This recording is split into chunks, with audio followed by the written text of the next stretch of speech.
Уште само пред да поминеме и да го чуеме Лумир Хануш, израелец хемичар кој повеќе од 40 години се занимава со анализа на вредностите на канабисот за здравствени цели. Лабачевски го спомнавте пристапот на деликатноста на истражувањето и на деликатноста на целата процедура. Кој би можел и кои би биле принципите на било која установа, од фармаколошките компании до било кои други лаборатории, кои би требале да бидат, например, лиценцирани за производство на канабис екстракт? Видете како може овде да направиме, мислам, без да создадеме поголеми проблеми од секој тип. Значи, прво, сите оние производи кај што можеме да ги употребиме оние дози кои што се наоѓаат во готовите лекови. Значи, тоа се екстракти кои што не се регистрирани како лекови, меѓутоа може да се набават како такви и да се подготват производи кои што во поединечна доза ќе содржат исто онолку колку што содржат готовите лекови. И како такви дози треба да контролираме само кој е оној што ќе му дадеме право да ги пропишува на пациентите. Понатаму во кои дози ќе се пропишуваат, колку време ќе трае лекувањето и да дозволиме покрај на она што представува одобрено индикационо подрачје. Ја кажав на почетокот на емисијата кои се одобрени индикациони подрачја. Сега тука да го прошириме за се она кај што има докази во клинички студии. Значи тоа се мали клинички студии од кои што не може да извлечете конкретен заклучок дали помага или не. Меѓутоа, бидејќи интернетот е достапен за сите читаат дека во некоја клиничка студија, например, за 3 до 5% го зголемил преживувањето. И во такви состојби да допуштиме употребата. Али повторно треба да се знае, значи, бидејќи може да се подготват производи кои што ќе бидат практично со оние дози кои што се употребуваат во конкретните клинички испитувања се употребени и покажал некаков резултат. Битна е вербата на пациентот дека тоа му помага. Уште само, канабисот не е зависност или е зависност? Канабисот може да развие психичка зависност, не физичка, но неговата јачина на зависност и потентност да створи зависност е помала од тутунот, алкохолот и кокаинот. Иначе може. Тоа е, значи, кај што имаме, кај што точно ние знаеме колку ТХЦ содржи, колку канабидиол има или колку канабиноиди вкупно има, значи кај што знаеме. Оние производи што и кажува Филип, ево и тој ќе признае дека тој појма нема колку има од активните состојки во производот што тој го екстрахира. Знам. Не знам ако ги дал во некоја лабораторија кај што се извршени истражувања и му тврди, тоа е друга работа. Не знам тоа, не зборувам. Само една. Али во секој случај, значи ние мораме да употребуваме производи кои што имаат одреден состав, значи активните состојки да бидат точно дефинирани, за да можеме да препишеме одредени дози. Бидејќи и тие клинички студии што ги има по интернет, и тие клинички студии се правени со примена на канабисот со одредени дози, не се правени со доза на сумишно одредена. Ма кратко само, значи ние не треба да измислуваме многу зашто голем дел се измислени. Ние треба да примениме тоа што другите измислиле. Конкретно овде го спомнавме неколку пати Сативексот. Сативексот е лек кој што го тестираше Каролинска. Што значи Каролинска хоспитал, на сите ни е познато. Они точно определија сооднос на ТХЦ кој што го има тој лек. Истото тоа треба само да го примениме и кај нас. Израелцеве убаво што го спомнавте прилогов од Израел, он е врвниот стручњак кој што има највеќе навлезено. Таму веќе има готови екстракти кои што само треба да се применат. Мора да оди, факт е дека мора да оди под државна капа, под државна протекција. Видете, секоја чест на господинот и ја му верувам, ја начално му верувам дека се излечил, го поддржувам апсолутно се. Меѓутоа мора негативно е според мен и негативен ефект кај пошироката популација предизвикува кога тоа се тера на ура народ, еве имаме докази па колку луѓе се излечиле. Не. Мора да помине период од 2, 3, 5, колку и да е потребно години на наши автономни истражувања, па потоа ние да извлекуваме заклучоци. И мислам дека е погрешно да само да превземаме, секоја поднебие е различно. Што би биле правните основи или обштествените основи на законски решенија за евентуална легализација, за кој предполагам дека во Министерството за здравство некоја работна група веќе работи на некакви основи, да речем, основи. Што вие мислите, што би сугерирале? На што би требало да биде ставен акцент? Медицински цели. Тоа е основа, тоа е правниот основ. Да вие се повикате на резервата што остава последната подпишана конвенција против трговија со наркотични и други психотропни супстанции, каде што е тоа дозволено во медицински цели. Што сосема легално. Сакала само да кажам дека долго чекање на ситуација, онолку колку што можеби не е потребно, предизвикува многу штета, и штетата веќе не се случува. Многу од луѓето кои имаат разни проблеми употребуваат на своја рака канабис и кај што треба и кај што не треба.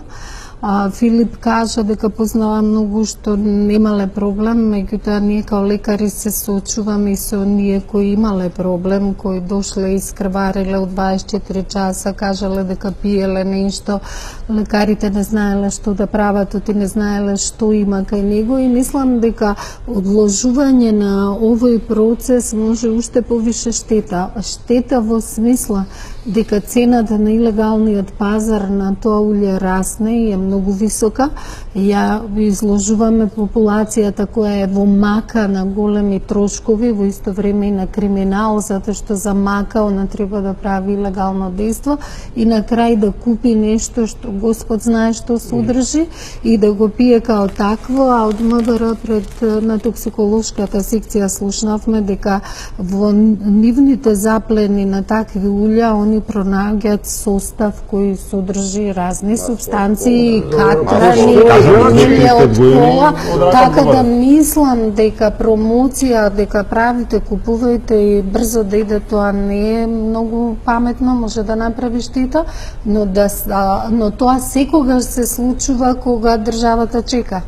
Значи, она треба да го Добро, пресеме сега тоа. на темата легализација на канабисот за медицински цели и за можноста да се сузбие евентуално на ваков начин дивиот пазар или илегалниот пазар на марихуаната, разговараме со Никола Лабачевски, Никој Бекаровски, Лилина Китева и Јанаки Митровски. Мојот вечерашен гостин Филип, благодарејќи на него и на неговата, би рекол, промотивна и да си дозволам луксус, поагресивно присуство на анимација на јавноста.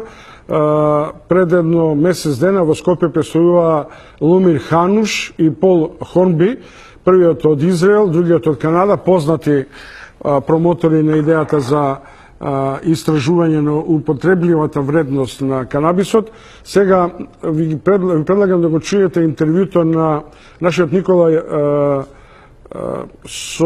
Никола Илиевски со Лумир Хануш, израелски хемичар. In over 40 years, you have come across, I'm certain, all kind of different people with different diseases that have used cannabis in treating their illnesses, whether it is palliative care or curative care. What are some of these stories that you can share with us? I met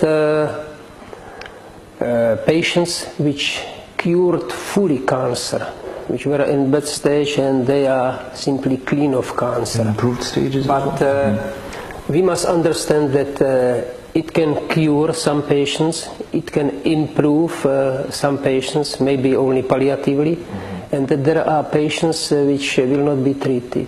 If I take as an example Israel, where according to my opinion is the best system concerning medicinal cannabis, there is about 90% patients which are treated with cannabis and 10% patients they are leaving treatment because it doesn't help them or they don't feel good after treatment with cannabis. You actually mentioned something that I found very interesting, that in a hypothetical situation in the world, if cannabis was 100% legal and cigarettes were 100% forbidden, the world would be healthier.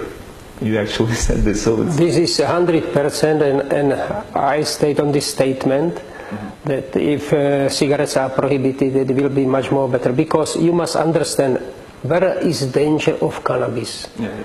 Danger of cannabis is for children and adolescents. This danger is not higher than with some unpleasant side effects of legal medicine. But we must take it in consideration. So if this will be child or adolescent, every time parents and physicians stay in very hard decision if it will be more good to the patient than bad. Yes. About the legalization, what's your position for this issue? What do you think is the best way forward in the future? I'm not for legalization.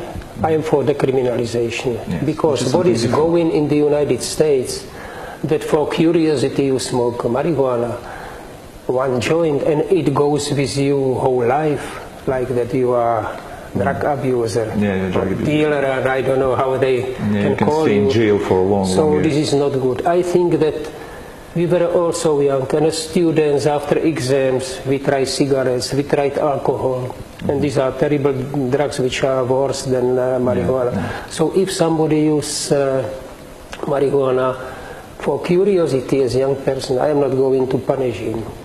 And what is very bad, also punishment of patients, which illegally, it means when it's not legal, for instance, in Macedonia, if somebody use it for medicinal purposes and it's evident, why to punish this person? Rather should be punished dealers and black market, because patient, when doesn't have it legal, believe me, when somebody is sick, is ready overcome law, is ready to give all money for hope that he will be healthy, and such patients buy on black market cannabis, and they don't know anything about quality, about contents compounds, so then they can think that it doesn't help me, and it is because they had the incorrect strain.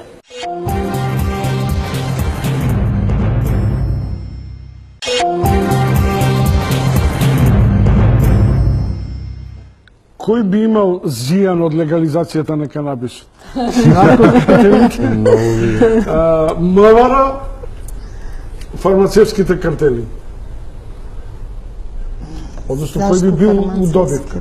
Или сите треба да бидеме среќни што ИСИЛ зима субстанции за растечката воинственост. Значи, вака, од илегалниот пазар има илегални пари, илегалните пари се користат за илегални активности. Легално кога е нешто, цената многу брзо паѓа, така да приказката дека сите ќе се спогатат нема долго да трае, затоа што со легализација цената на онаа субстанца која била илегална многу брзо ќе падне од $30 на $12 за една година. У Колорадо е падната, значи 3 пати пониска цена канабис. Колорадо направи многу голем промет, да речам, финансиски, голема добивка. После ни Вашингтон ја легализираше. Како направи добивка? Со легализацијата, од таксите, од продажбата во медицински сврхи, од декриминализацијата, дозволено е да повеќе од што, например, наркокартелите прават при илегалната продажба. Не, сигурно, затоа што тоа е една државичка мала, мислам, друго е цела количина што се продава на илегален пазар, друго е една земја. А Вашингтон после тоа направи помала сума на пари, затоа што подоцна го легализираше, што значи дека натака најверојатно со легализацијата сумата ќе паѓа. Така да фармацевската индустрија ќе има бенефит, ама фармацевската индустрија има бенефити од други аналгетици, дали ќе се препишува аналгетик што содржи канабис субстанца или некој друг аналгетик, они ќе го продаваат и тоа и ова. Ќе цитирам доктор Владо Пеливанов, наш државјанин, работа во Халифакс во Канада, кој деновиве согласи преку некои од нашите портали околу оваа домашна дебата за легализација на канабис со неговите искуства. Она што мене ми остана како впечаток е најмногу смртни случаи има од консумирање на тутун, а потоа следуваат другите пороци. 450.000 смртни случаи од тутун, 150.000 смртни случаи од алкохол годишно, 100.000 смртни случаи од лекови годишно, 0 смртни случаи од канабис годишно.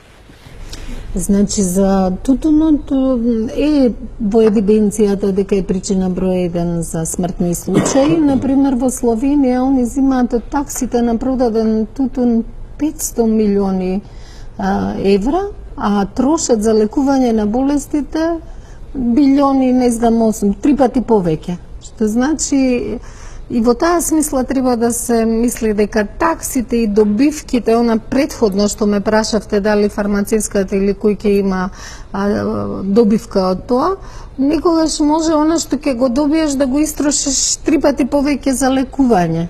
Од канабис смртни случаи не знам ни јас дека имало.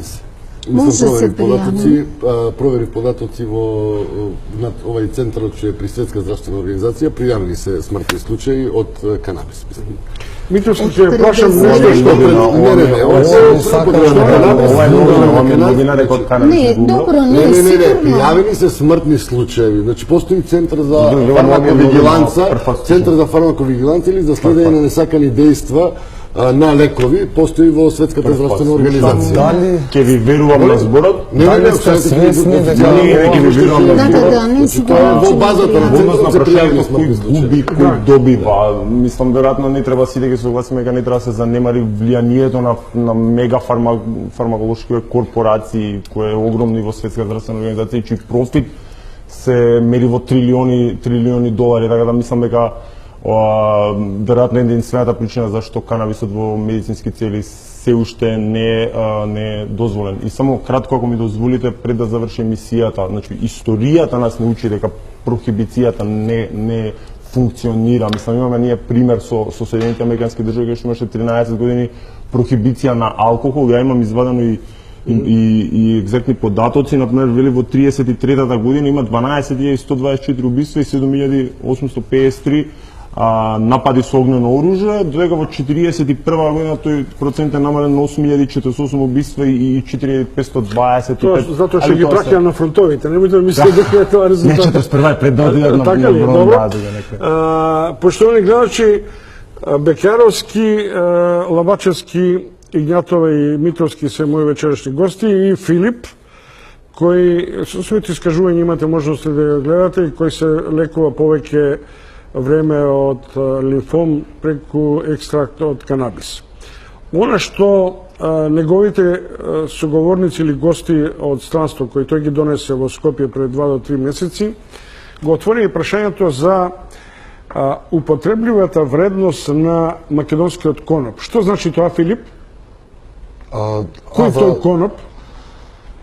Вака сега, има на многу места, пошто Југославија на времето била еден од најголемите извозници во Европа на индустријски коноп. Значи збориме за кој се користи за вадење на целулоза или за материјали. Сега во Македонија има многу места, таков беше случајот и со млекарот што го спомнавте, кај што расте коноп кој, нели, прилика луѓе знаат дека расте на одредени места во Македонија. И тој до сега се мислеше дека се остатоци од тие стари конопишта, дека тој стариот индустријски коноп, тој има многу мал процент на ТХЦ, значи не можеш да го користиш за ништо, мислам, у смисла рекреативно, не можеш да го користиш. Бекјаровски.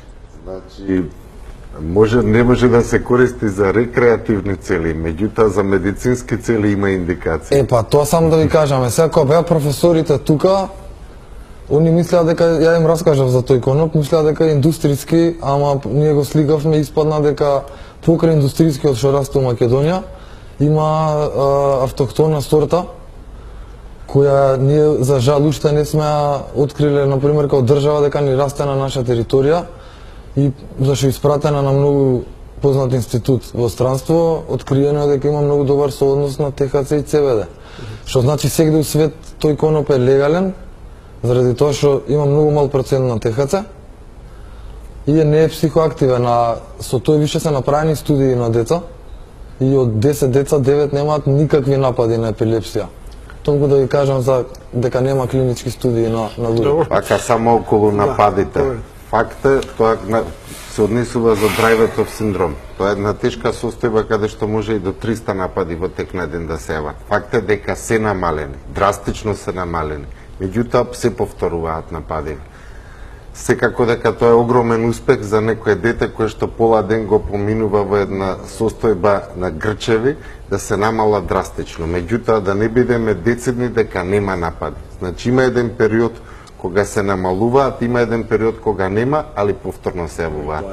Апсолутно дека има корисност, не може да оспориме со оглед дека тука ни еден од конвенционалните лекови нема некој задоволителен успех, меѓутоа да тврдиме дека нема напад, малку е претерано.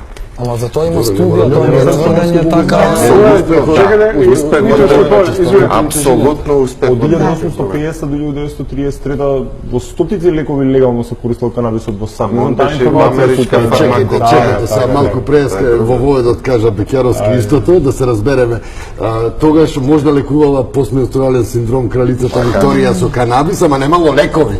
Затоа го употребувала канабис. А запошто има химиски синтетички лекови, сега не употреба никој за тоа. Чекайте, Лабачевски, Американскиот национален канцерен институт, Централна агенција на владата на САД за истражување на ракот, пишува дека студиите спроведени на глувци покажува дека канабисот, односно неговите активни субстанции за кои зборувавме, навистина убиваат клетки на ракот. Сега, кој е симптоматичен? Американска агенција или... Тоа прво испитувањето на глувци се дури тек почетна фаза од испитувањето додека се стигне до нешто што представува лек.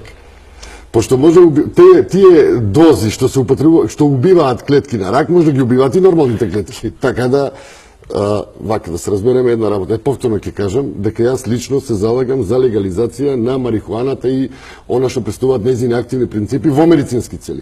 Според мене процесот треба да биде строго контролиран под надзор на државата, кај што ќе се знае кој го сега можеме да одиме во фаза на одгледување, ама тоа еве ќе не одведе малку подалеку, еве да речеме кој го пропишува, за колкав, во кој дози го пропишува и за кој временски период го пропишува. Тоа не може да биде надвор од контрола на државата и законски регулирано. А имаме ли обврски ова воопшто во да си извинувам само. Можеме да дадеме малци пошироко индикационо подрачје на производите, сегде онаму кај што има некаков си доказ дека им помага на пациентите.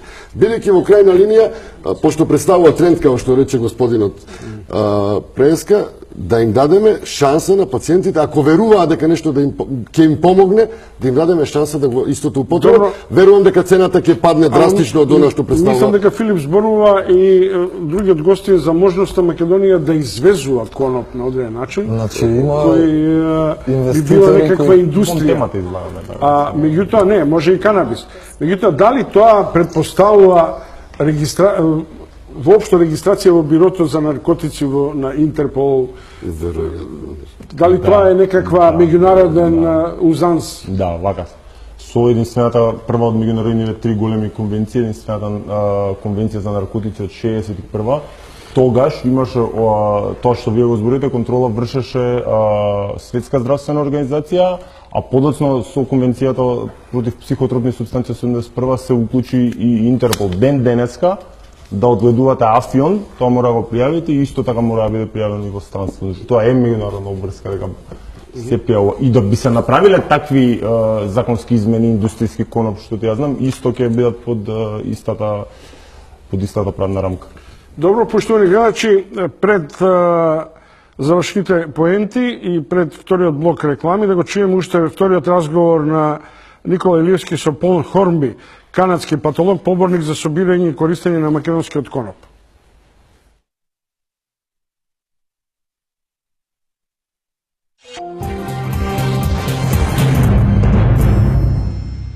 So, Dr. Hornby, in your experience, and I'm sure there are a lot of people with various type of illnesses, diseases that have come forward to you and shared their stories with you. What are some of these stories that you can share with us? My pet, the illness that I like working, the one that's most rewarding is epilepsy.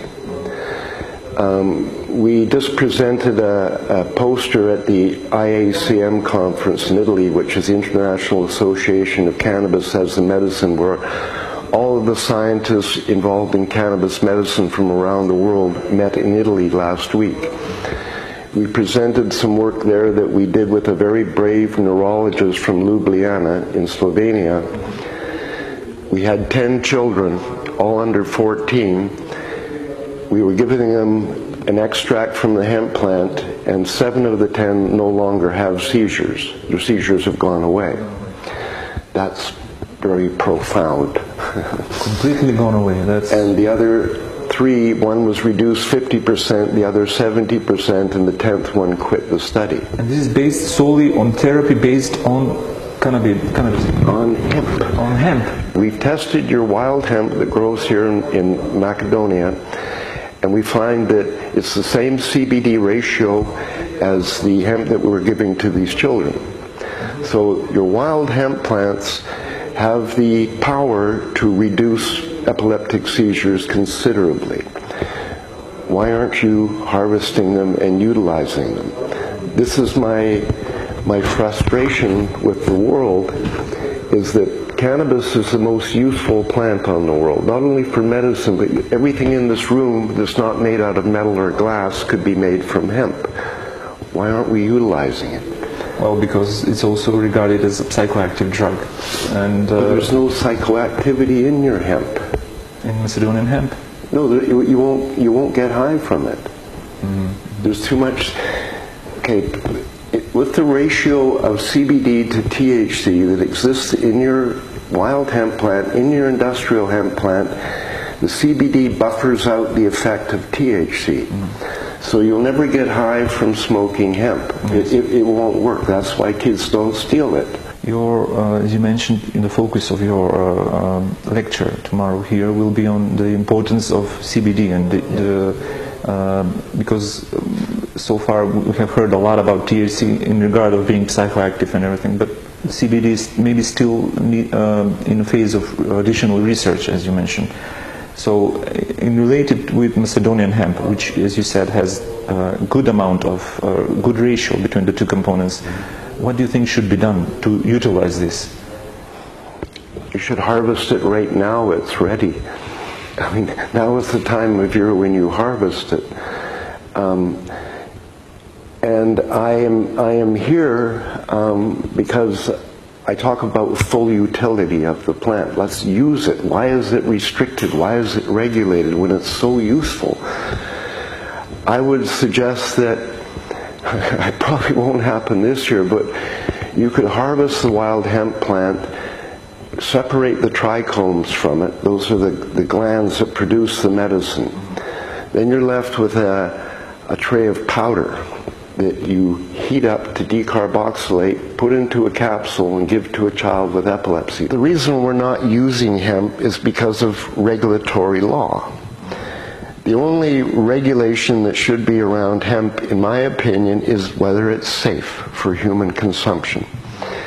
It's been safe for thousands of years. No one has ever died from an overdose of cannabis. There's no recorded deaths from using cannabis. Start with a wild hemp plant for epilepsy, or for dogs with epilepsy, or for inflammatory pain. It's very effective for inflammation. And antibacterial properties as well. It has so many uses. That's why it's been illegal for so long. Why do you think it's been illegal for so long? Well, the pharmaceutical industry doesn't want it because it will compete with their anti-inflammatory, anti-seizure, pain market. The time in history is now. You should start utilizing it this year because Croatia, Slovenia, all the republics in the former Yugoslavia have the same mind, and they're beginning to change their laws.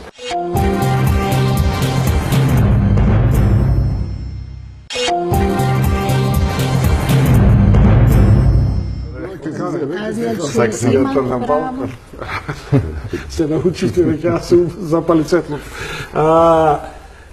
Медицинска марихуана одобрува 70% од испитаниците во Македонија преку истражување на М-проспект. Но 63% од македонските граѓани се против општата легализација на марихуаната. Како и под кои услови?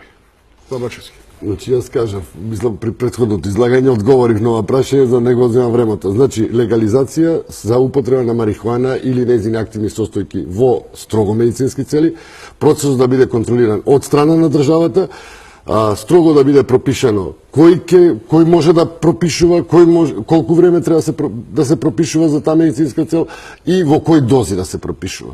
Кој ќе пропишува тоа? Докторите? Не, претпоставам докторите. Мислам, докторите треба да ја потврдат индикацијата. Кој би ја потврдил иначе индикацијата, освен докторот? Може докторите да бидат нова алка во... Не, само уште една работа би сакал да додадам. Она што го зборувавме, се беше базира медицина заснована на докази. Ние не можеме како универзитетски работници, као доктори да се движиме надвор од тие рамки. А јас ќе бидам најсреќен ако марихуаната и нејзините производи ги покажат ефектите што господинот Филип ги зборуваше овдека и да имаат изворени резултати кај сите заболувања што тој ги спомна. Јас само би се надополнал, во потполно се согласувам со овој дел, тоа што може да го направиме одма. Првин, сативексот и маринолот, кои што се препарати кои што се регистрирани и се користат во голем број на држави, тоа би можело одма да се регистрира кога ќе се створат законски услови. Значи, тоа е готов препарат што одма може да се донесе. Во однос на препишувањето, во првата фаза, ние имавме и некој состанок и излеговме како Сдружение на токсиколози со некои ставови. Тоа би било со 2 подписа. Значи, еден подпис би било од соодветната област, стручњак, ако еве се работи конкретно за епилептични напади невролог, и вториот подпис дали би бил фармаколог или токсиколог, значи да се видат двете страни за да не се злоупотреби, па да идеме во друга крајност да се препишува повеќе него што треба. Кител? Шуѓаните одат 2 чекора понапред. И марихуана легализација и, како рековте, дури и другите... Швеđаните одат 10 години поназад. Поназад? Значи, кога имавме ние епидемија со хероин, они нема ништо околу хероинот и околу субституцијските третмани беа воглавном против, а сега почнуваат они да ги развиваат многу повеќе него до сега и велат зашто кај нас ова се случува 10 години отпосла или може би сме 10 години напред. Во секој случај приказката на север и на југ не е иста. Ако кај нас се уште не е во порас, ама има стабилна бројка на лица кои употребуваат хероин, најголем број од младите употребуваат канабис, таа е преваленца највисока има канабисот и во Southeast Europe, не само во Македонија, па и во другите, во скандинавските земји амфетаминот е проблем за младите многу повеќе. Како и под кои услови? Ме прашувате на марихуана за медицински цели. Видете, ако мене ме прашате лично, јас се залагам, и тоа и во мојата магистарска теза, залагам за генерална легализација на сите наркотици и во медицински, во рекреативни цели. Значи, научно е докажано со истражувања дека го има сосема спротивниот ефект на она што противниците на легализација го збора, дека ќе значи не доведува до зголемување, туку обратно до намалување на употребата на наркотици и како пример ќе ви го посочам на пример Португалија во 2000 година ги легализира за лична употреба, односно ги декриминализира сите наркотици после една сериозна хероинска епидемија. Денеска преваленцата што збори докторката на употреба на наркотици во Португалија е меѓу најниските во Европа и денеска немате дури ни конзервативните партии во Португалија не се против тоа. И само уште една реченица ако ми дозволите. Значи сумирано, еве знаете од која година 70 и која беше War on Drugs кога ја објави Никсон, ако не се лажам, трилиони долари се истурени, ефектите се никакви не постојат. Меѓутоа, од друга страна, дрога е многу сериозен бизнис за многу влијателни луѓе. Филип, 15 години си со канабис и тоа те држи во кондиција во битката со твојот тип на најлошата болест. Дали си убеден дека тоа влијае врз тебе или имаш и некој само имунолошки систем на бодрење? Како? Дали си убеден дека канабисот те одржува во оваа здравствена кондиција и покрај тоа што имаш, еве, ќе си дозволам луксус, лош збор рак? Абе, принцип, канабисот на поише нивоа, не само здравствено у смисол дека ги убива канцерогените клетки, него уопште. Значи, ако мене ме прашате за како треба да биде легализација, секој дома да си сади сам. Мислам, како што нели сакаме Европа да бидеме, знам дека кажувам некои работи што еве гостите се смеат и дека се може малце по напредни или не знам како да ги кажам. Ама Значи, ако сите више се балкони, сите угледуваме на дворови у канабис да ги Европа, претворим. ако више се До угледуваме цела на тераса. Европа, Тоа би била правата готова тераса. ако више се угледуваме на Европа, во повеќето држави секој си сади сам. Значи така најубаво се... Јас сум само една реченица, извинете што ќе ви одземам, јас сум алергичен малку на онаа флускула, така прават на Еднаш запад, да да да кај кажам. нас како е? Уште и- китева и завршуваме. Повелете. Сакам да кажам, точно е дека ова е глобален проблем и Македонија не може изолирано и ни една земја изолирана во политиките на други не е добро да функционира. И точно е тоа дека во некои земји е декриминализација дозволена да се садат 6 стебла по лице, да се зима за лична употреба до 10 грама на неделно ниво или 40 грама. Значи тука има регулација со количините 40 грама на месецот или во оние клубови, комуни каде што има од 15 до 45 члена дека може многу поголеми количини заради членството. И тоа е повторно легализација, ама под некоја контрола и регулација.